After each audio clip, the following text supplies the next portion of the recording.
దావీదు రాసిన కీర్తనలు 3వ అధ్యాయం 1 నుండి 4 వచనాలు ఈరోజు మనం ధ్యానం చేద్దాం. దావీదు అనేక కీర్తనలు రచించినట్టుగా మనకు తెలుసు. కీర్తనలు 150 అధ్యాయాలు ఉన్నప్పుడు అందులో చాలా వరకు దావీదు కీర్తనలు.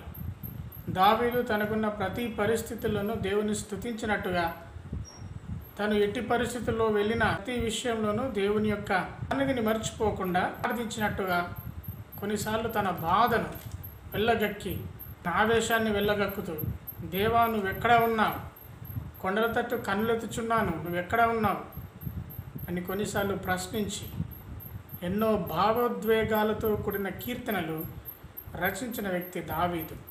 దావీదు రాజైనప్పటికీ కూడా అనేక సమస్యలను ఎదుర్కొన్నాడు. 40 సంవత్సరాలు యెరూషలేమును కేంద్రంగా చేసుకొని ఇశ్రాయేలును పరిపాలించే క్రమంలో అనేక ఎదురు దెబ్బలు తిన్నాడు. తను ఎదురు దెబ్బలు తిన్న ప్రతిసారి దేవుని స్తుతిస్తూ, తన బాధలను దేవునితో పంచుకుంటూ, దేవుడే తనకు తీర్పరి అని అనేక కీర్తనల ద్వారా దావీదు రచించిన విధానం మనందరికీ తెలుసు. 3వ అధ్యాయం చూస్తే, అబ్షాలోమును తన కుమారుని ఎదుటి నుండి పారిపోయినప్పుడు దావీదు రచించిన కీర్తన. దావీదు కుమారుడు అబ్షాలోము. అబ్షాలోము చేత దావీదు వేయబడతాడు రాజ్యం నుంచి. రాజు దావీదు కదా, మరి అబ్షాలోము కుట్ర చేసి దావీదే వెళ్ళిపోయేలా పారిపోయేలా చేస్తాడు. అటువంటి సందర్భంలో రచించిన కీర్తన 3వ కీర్తన. కన్న కుమారుడే దావీదును రాజ్యం నుంచి వెళ్ళగొట్టాడు. అతడు చేసిన కుట్ర విషయాలు మనం 2వ సమూయేలు 15వ అధ్యాయం నుండి 18వ అధ్యాయం వరకు కూడా మనం చూస్తాం. దావీదు దగ్గర మంత్రిగా పనిచేసే అహీతోపెలు యొక్క సలహా తీసుకొని అబ్షాలోము దావీదు పైన కుట్ర చేసి ఆ రాజ్యం నుండి దావీదును వెళ్ళగొడతాడు, వెళ్ళిపోయేలా చేస్తాడు. ఆ సందర్భంలో దావీదు రచించిన కీర్తన 3వ అధ్యాయం. అబ్షాలోము చేసిన కుట్ర ఏమిటో తెలుసుకొని ఈ కీర్తనల గ్రంథము చదివితే మనం ఇంకా దీని నుండి దావీదు యొక్క మనస్సును మనం అర్థం చేసుకోగలం. అబ్షాలోము ఏ విధంగా దావీదు సింహాసనమును అధిష్ఠించవలసి వచ్చిందో ఒక్కొక్కటిగా మనము వివరించుకుంటూ వెళ్తే, దావీదునకు కుమారుడైన అబ్షాలోము మొదటగా 2వ సమూయేలు 15వ అధ్యాయం 1 నుండి మనం చూస్తే, ఒక రథమును గుర్రములను ఏర్పరిచి తన ఎదుట పరిగెత్తుటకై 70 మంది బంటులను ఏర్పరచుకొనెను. అంటే అబ్షాలోము ఆలోచన ఏంటంటే, దావీదును రాజ్యం నుండి వెళ్ళగొట్టి ఆ రాజ్యంలో తను రాజ్యాధికారం కలిగి ఉండి రాజుగా ఉండాలి. అందుకోసము తను ముందే రచించుకున్న ప్రణాళిక, ఒక రథము గుర్రములను ఏర్పరచుకొని తన ముందు ఒక 80 మంది బంటులను ఏర్పరచుకొని ఉదయంనే లేచి పట్టణం యొక్క గుమ్మము దగ్గరికి వెళ్ళి, ఎవరైతే వారు తీర్పు కోసము, రాజు యొక్క తీర్పు కోసము వ్యాజ్యమాడుతున్నారో వ్యాజ్యమాడే వారందరికీ అబ్షాలోము వారిని కనిపెట్టి ఆ వ్యాజ్యమంతా రాజు దగ్గరికి వెళ్ళకుండా తానే విచారణ జరిగించేవాడు. ఈ విధంగా ఇశ్రాయేలీలను తన వైపుకు తిప్పుకున్నాడు. తీర్పు పొందిన వారందరూ కూడా కోసం వచ్చిన వారు రాజు వద్దకు వెళ్లకుండా రాజు ఆ పట్టణపు గుమ్మము యొద్దనే అబ్షాలోము ఉండి, ఎవరైతే వ్యాజ్యమాడుతున్నారో, ఎవరైతే గొడవలు పెట్టుకుంటున్నారో, ఎవరైతే న్యాయం కోసం నిలుస్తున్నారో వారందరూ కూడా వస్తూ ఉన్నప్పుడు అబ్షాలోము వారిని ఎదుర్కొనబోయి 80 మంది బంటులను ఏర్పరచుకున్నాడు, గుర్రములు ఏర్పరచుకున్నాడు. అతడే తీర్పు తీర్చడం మొదలు పెట్టేశాడు. దావీదు దగ్గరికి వెళ్లకుండానే, ఆ ఇశ్రాయేలందరికీ రాజైన దావీదు దగ్గరికి వెళ్లకుండానే సమస్యలన్నీ కూడా అబ్షాలోము పరిష్కారం చేసేసరికి ఇశ్రాయేలీలందరూ కూడా అబ్షాలోము వైపు ఉన్నారు. 4 సంవత్సరములు ఈ విధంగా రాజులతో వెళ్లకుండా అబ్షాలోము తీర్పు తీరుస్తున్నాడు. ఇప్పుడు అబ్షాలోము దగ్గరికి అనేక మంది జనాలను రప్పించుకుంటున్నాడు. ప్రజలందరూ కూడా అబ్షాలోము వైపే ఉన్నారు కాబట్టి ఒక బాకానాదం మోది, ఇక నేనే రాజును హెబ్రోన్లో ఏలుచున్నాడని గట్టిగా వినిపించుడి అని చెప్పి అక్కడ ఇశ్రాయేలు గోత్రములన్నిటి వారికి వేగుల వారిని పంపించాడు. పంపించేసరికి ప్రజలందరూ కూడా అబ్షాలోము వైపే ఉన్నారు. అబ్షాలోము దగ్గరికి వచ్చిన వారు ఎక్కువ మంది అవడం వల్ల ఈ కుట్ర బహు ఎక్కువగా ఉంది. దావీదునకు ఈ విషయం తెలిసింది. దావీదునకు ఇలాగూ తెలిసి దావీదు అబ్షాలోము చేతుల నుంచి రక్షించుకొని పారిపోదాము రండని తన సేవకులతో, తన యొక్క సైన్యమునకు సంబంధించిన అధిపతులతో చెప్పి పారిపోయినట్టుగా మనం చూస్తాం. ఈ విధంగా దావీదు అబీషాలోము దగ్గర నుండి పారిపోయిన సందర్భంలో రచించిన కీర్తన, ఇప్పుడు బాధించబడ్డప్పుడు రచించిన కీర్తన. దావీదు 40 సంవత్సరాలు యెరూషలేమును పరిపాలించిన, యెరూషలేమును కేంద్రంగా చేసుకొని ఇశ్రాయేలును పరిపాలించిన ఆ 40 సంవత్సరాల్లో అనేక ఆటంకాలు, చిన్న వయసులో సౌలుతో, పెద్దగా అయిన తర్వాత, రాజైన తర్వాత కుటుంబంతో అనేక పోరాటాలు చేశాడు. వృద్ధాప్యంలో వచ్చిన తర్వాత తను చేసిన పాపం, వచ్చిన నష్టం, ఈ విధంగా దావీదు యొక్క జీవితం అంతా పోరాటాలతోనే గడిచిపోయింది. బయటి వాళ్ళతో పోరాటం, శత్రువులతో పోరాటం, ఇంటి వాళ్ళతో పోరాటం, ఈ విధంగా తను ఎన్ని పోరాటాల్లో ఉన్నా దేవుని సన్నిధిని మర్చిపోకుండా ఉన్నాడు. తనకు ఎన్ని బాధలు వచ్చినా దేవునితో అది పంచుకున్నాడు. యెహోవా, నన్ను బాధించువారు ఎంతో విస్తరించి ఉన్నారు, నా మీదికి లేచువారు అనేకులు. దావీదు దగ్గర పనిచేసే మంత్రి అబ్షాలోమునకు ప్రోత్సహించినట్టుగా మరుస్తాం. అహీతోపెలు అబ్షాలోమునకు సలహాలు ఇచ్చేవాడు. అతని సలహాలు విని దావీదు సింహాసనాన్ని, రాజ్యాన్ని అబ్షాలోము ఆక్రమించుకున్నాడు. 2 సమూయేలు 17వ అధ్యాయం మొదటి 3 వచనాలు చూస్తే దావీదు అలసటగా ఉండి బలహీనంగా ఉన్నాడని తెలుసుకొని, నీవు అన్ని తరిమి పట్టుకో అని అహీతోపెలు అబీషాలోముతో చెప్పాడు. చెప్పినప్పుడు అవన్నీ యుక్తంగా అనిపించింది. దావీదు దగ్గర ఉన్న అహీతోపెలు, అతని రాజ్యంలో మంత్రిగా ఉన్న అహీతోపెలు కూడా దావీదును మోసం చేశాడు. అతని దగ్గర పనిచేసే అధికారులను మోసం చేస్తున్నారు. కుటుంబంలో ఉన్న కుమారుడు అతన్ని కుట్ర చేసి పంపించేశాడు. ఇప్పుడు దుఃఖంతో రాస్తున్నాడు, దేవా, నన్ను బాధించువారు అనేక మంది విస్తరించి ఉన్నారు, నా మీదికి అనేక మంది లేస్తున్నారు. ఈ మాటలు శత్రువుల నుండి ఎదురయ్యే కష్టాలు దావీదు అనుభవిస్తున్నప్పుడు రచించిన కీర్తన. శత్రువుల నుండి ఎదురయ్యే కష్టాలు ఆనాటి కాలంలో దావీదునకు ఏ విధంగా ఈ మాటలు వర్తించినాయో ఈనాటి కాలంలో కూడా మనల్ని ఎవరైతే శత్రువులని అనుకోండి వారు మనల్ని బాధిస్తున్నారో మనకు కూడా ఇది వర్తిస్తుంది. మన మీదకి కూడా అనేక మంది లేస్తున్న సందర్భం, మన మీదకి కూడా అనేక మంది బాధిస్తూ నిత్యం మనల్ని బాధించి విస్తరించే వాళ్ళు పెరిగిపోతున్న సందర్భంలో ఈ మాటలు మనకు వర్తిస్తాయి. ఈ మాటలు మనము మాట్లాడతారు. ఈ మాటలు మనం కూడా దేవునితో పలకవచ్చు ఏదో ఒక సందర్భంలో. రచించబడ్డ ప్రతిసారి ఒక కీర్తన రచించి దేవుని స్తుతించినట్టుగా చూస్తాం. తన బాధను చెప్పుకున్నాడు, తను ఏ విధమైన ఇబ్బందుల్లో ఉన్నాడో చెప్పుకొని దాని పరిష్కారం కూడా తను గ్రహించినట్టుగా, తన జీవిత సత్యాల నుంచి గ్రహించినట్టుగా, దేవుడు తనకు తోడై ఉండి ఏ విధంగా తన శత్రువుల నుంచి విడిపించాడో తన అనుభవపూర్వకంగా రచించిన కీర్తనలు దావీదు కీర్తనలు.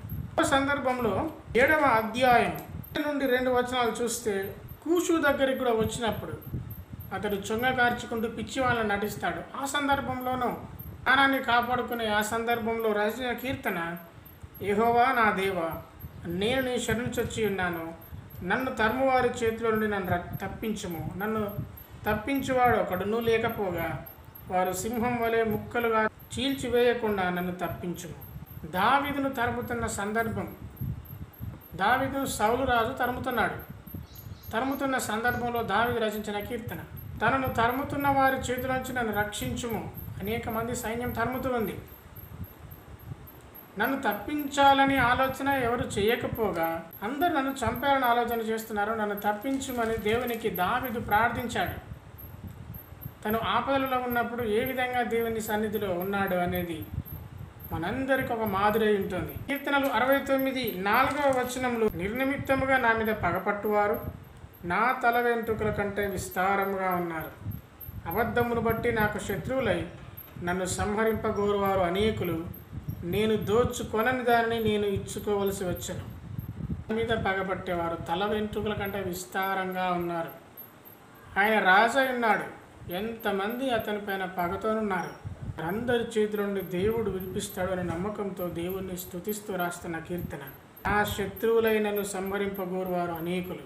దావీదును చంపాలని ఎంతమంది ఆశించారో, సౌలు దగ్గర నుండి, కుమారుని దగ్గర నుండి ఎంతమంది శత్రువులు వచ్చారు. కుటుంబంలో శత్రువులు, బయటి వాళ్ళు శత్రువులు. దేవుని సన్నిధిలో ఆయన గడిపిన విధానము మనందరికీ మాదిరికరం. అంతమంది శత్రువులు ఉన్నా అతన్ని ఎవరు చంపలేదు, దేవుడు అతన్ని అప్పగించలేదు. తనకు సహాయం అవసరమైన సందర్భం అంతట్లో దేవుని సన్నిధిలో కూర్చుండి ప్రార్థన చేసినట్టుగా మనం దేవుని వాక్యంలో చూస్తాం.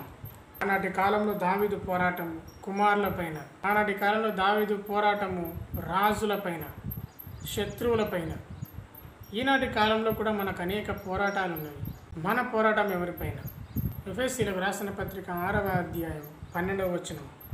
ఏలైనగా మనము పోరాడినది శరీరులతో కాదు గాని ప్రధానులతోనూ అధికారులతోనూ ప్రస్తుత అంధకార సంబంధులకు లోకనాథులతోనూ ఆకాశ మండలమందున్న దురాత్మల సమూహముతోనూ పోరాడుచున్నాడు. ఆనాటి కాలంలో దావీదు శత్రువులపైన పోరాడాడు, కుటుంబంలో పోరాడాడు. కానీ ఈనాడు మన పోరాటము దావీదు కంటే బహు కష్టమైనది.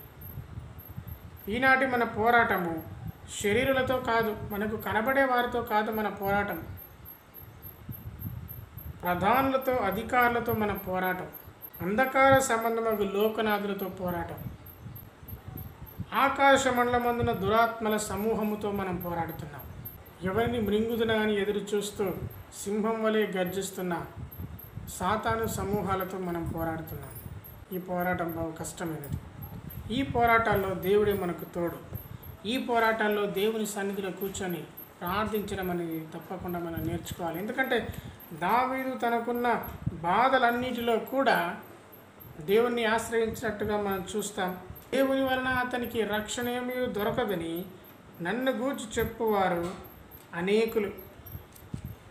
ఆనాటి కాలంలో అబ్షాలోము తరిమినప్పుడు ఇతనికి దేవుని వల్ల ఎటువంటి మేలు జరగదు, అబ్షాలోమే రాజు అని దేవుడు అభిషేకించి ఈయన రాజును ఇశ్రాయేల్ ప్రజలందరూ కూడా ఐక్యంగా అబ్షాలోము వైపు ఎందుకు సపోర్ట్ చేస్తారు? వారందరూ కూడా అంటున్నారు, మరి ఒకప్పుడు దావీదును రాజుగా అంగీకరించిన ప్రజలే ఇప్పుడు అబ్షాలోమును రాజుగా అంగీకరించి దేవుడు అతనికి ఏ సహాయం చేయడు, అతనికి దేని వలన రక్షణ దొరకదు. ఇదే దావీదు రాసిన కీర్తన 22వ అధ్యాయము 7-8 వచనంలో, నన్ను చూచు వారందరూ పెదవులు విరిచి తల ఆడించుచు నన్ను అపహసించుచున్నారు. ఇదని భారం మోపము, ఆయన వారిని విడిపించునేమో, వాడు ఆయనకు ఇష్టడు కదా, ఆయన వారిని తప్పించునేమో అందరు. అనేక మంది అపహాస్యంతో పలుకుతున్న మాట, దేవుని వల్ల ఇతనికి రక్షణ దొరకదు అంటూ వారి శారీరక స్వభావాన్ని వారు బయటపెడుతూ వారు శారీరక కదలికల వలన అపహాస్యం చేస్తున్నారు. ఎలా? పెదవులు విరిచి తల ఆడించుచు అపహాస్యం చేస్తున్నారు. పైగా చెప్తున్నారు, నువ్వు దేవుని మీద భారం కూడా చూసుకుంటాడు. ఈ కాలంలో కూడా కొంతమంది వ్యక్తుల దగ్గరికి ఏమైనా కష్టం చెప్పుకొని పోతే వారు సింపుల్గా అంటారు, దేవుడు చూసుకుంటాడు, దేవుని మీద భారం మోపు, అంతేగాని వారేం సహాయం చేయరు. ఇక్కడ కూడా యెహోవా మీద భారం వేయి, యెహోవా నిన్ను విడిపిస్తాడు, నువ్వు ఆయనకు ఇష్టము కదా, ఆయనను విడిపిస్తాడేమో అని అంటూ అపహాస్యం చేస్తున్నారు. దావీదును ఆ విధంగా అపహాస్యం చేస్తూనే ఉన్నారు. ఇంకా అనేక సార్లు అటువంటి అపహాస్యానికి దావీదు లోనయ్యాడు.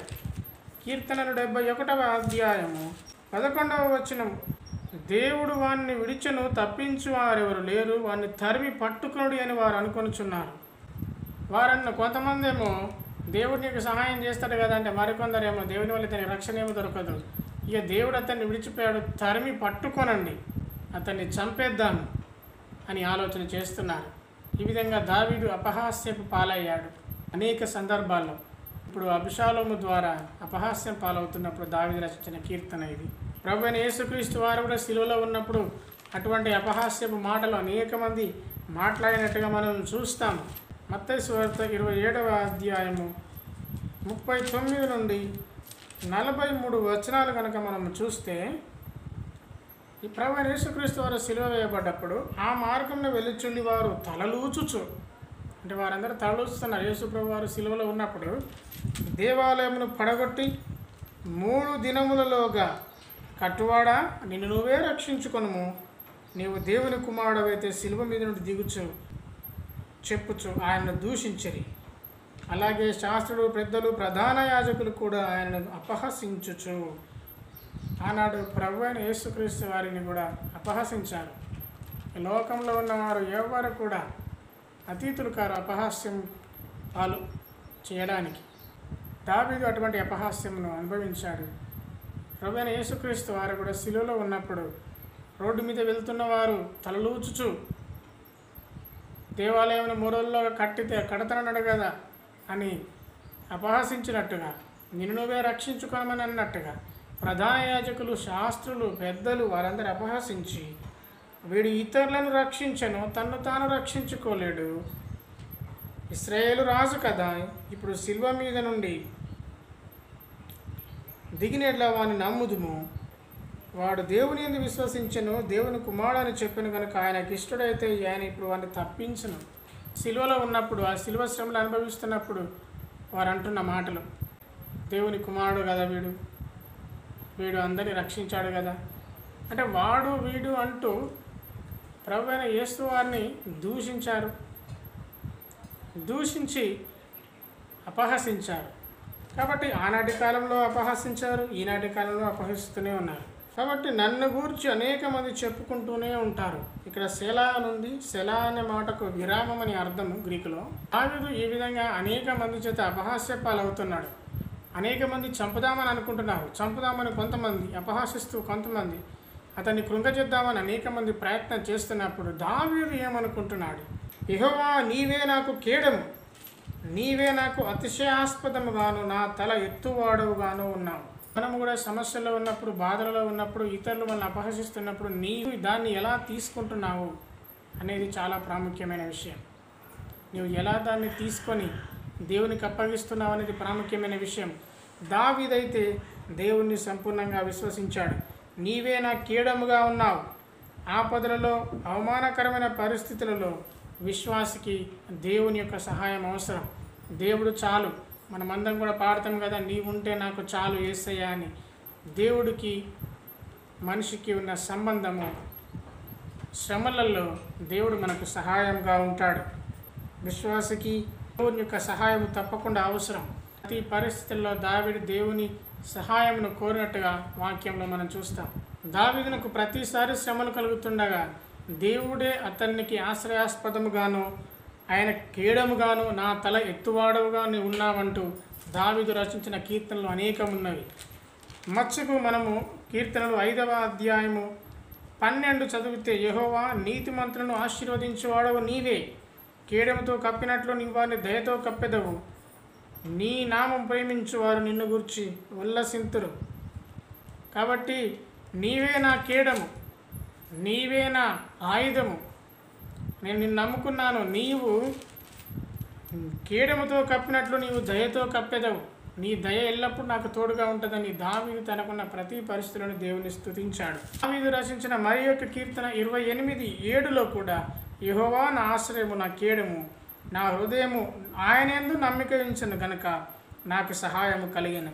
అంటే ఎటువంటి పరిస్థితుల్లో అయినా దేవుణ్ణి నమ్మికయించాడు, హృదయమందు నమ్మికయించాడు, ఆయనకు సహాయం దొరికింది, ఆయనకు సహాయం కలిగింది. నీవే నా ఆశ్రయము, నేను ఎవరిని ఆశ్రయించట్లేదు, నీవే నా కీడము, నీవే నన్ను కాపాడేవాడివి, కాబట్టి నేను ఆయనను స్తుతించుచున్నాను అని దావీదు రచించాడు కీర్తన.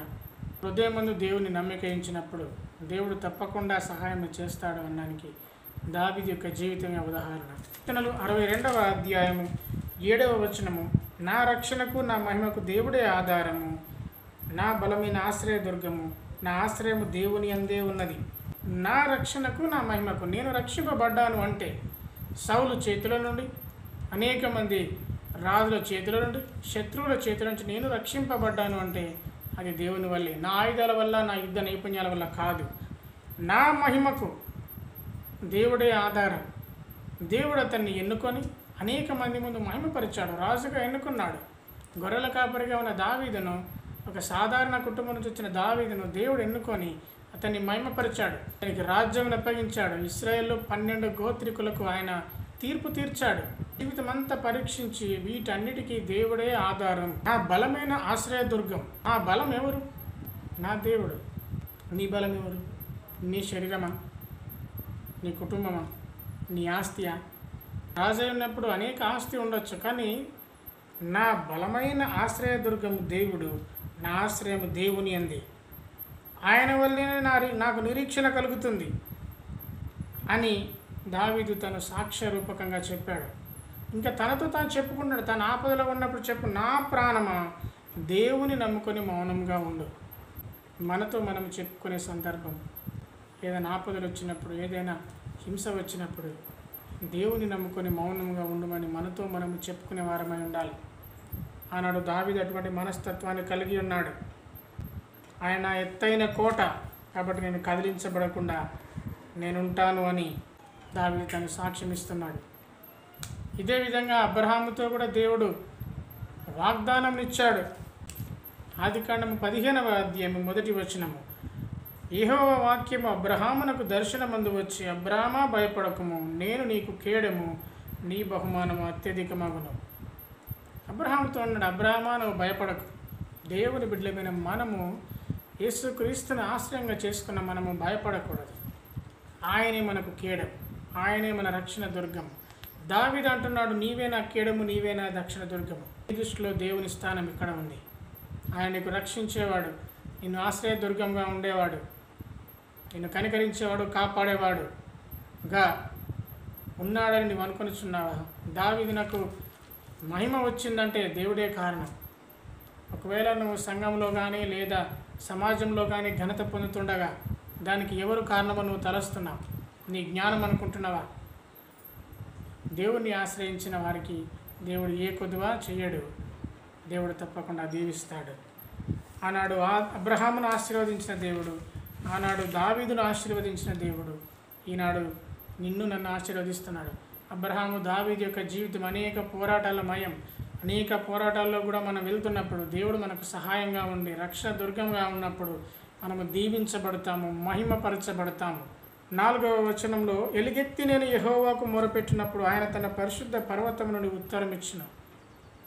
దావీదైతే తన ఆశ్రయంగా దేవుణ్ణి అనుకొని ఎలుగెత్తి మొరపెట్టాడు. ఎంతమంది ఈరోజు ప్రార్థిస్తున్నారు? ఎంతమంది దేవునితో సమయం గడుపుతున్నారు? అన్నిటికీ ప్రార్థనే ఆధారం. ఇది అందరికీ తెలుసు, కానీ ప్రార్థించడానికి సమయం లేదు అనేవాళ్ళు చాలామంది ఉన్నారు. తెస్సలోనికీయులకు రాసిన పత్రిక 5వ అధ్యాయము 7వ వచనము, ప్రతి విషయం యందు కృతజ్ఞతాస్తుతులు చెల్లించుడు, ఇలాగు చేయట యేసుక్రీస్తునందు మీ విషయంలో దేవుని చిత్తము. దేవుని చిత్తం ఏంటి? దేవునికి కృతజ్ఞతాస్తుతులు చెల్లించాలి. ప్రతి విషయంలో విజ్ఞాపన పూర్వకంగా దేవునితో మనం గడపాలి. అది దేవుని చిత్తం. దేవుని చిత్తమైన గ్రహించిన వారే దావీదు ఏ విధంగా ఎలుగెత్తి ప్రార్థించినప్పుడు ఆయన పరిశుద్ధ పర్వతం నుండి ఉత్తరం ఇచ్చినట్టుగా సమాధానం పంపినట్టుగా దేవుని వాక్యంలో మనం చూస్తాం. ఎప్పుడైతే నువ్వు ఎలుగెత్తి ప్రార్థిస్తావో తప్పకుండా దేవుడు నీకు సమాధానం ఇస్తాడు. విశ్వసించు, నమ్ము, నీ జీవితం మార్చబడుతుంది. దావీదు వలె నెమ్మది కలిగిన జీవితాన్ని నువ్వు అనుభవించగలుగుతావు. పోరాటాలు అనేకం వస్తాయి. మనము పోరాడుతుంది ఈ లోకంలోని అంధకార చీకటి శక్తులతో, సాతాను యొక్క సంబంధికులతో పోరాడుతున్నాము. కొన్నిసార్లు పోరాటం మనలోనే ఉంటుంది, మనకు మనమే పోరాడుతూ ఉంటాం. ఈ పోరాటాలన్నింటిలో దేవుడు నీకు సహాయం చేస్తాడు. దేవుడు మిమ్మల్ని దీవించును గాక.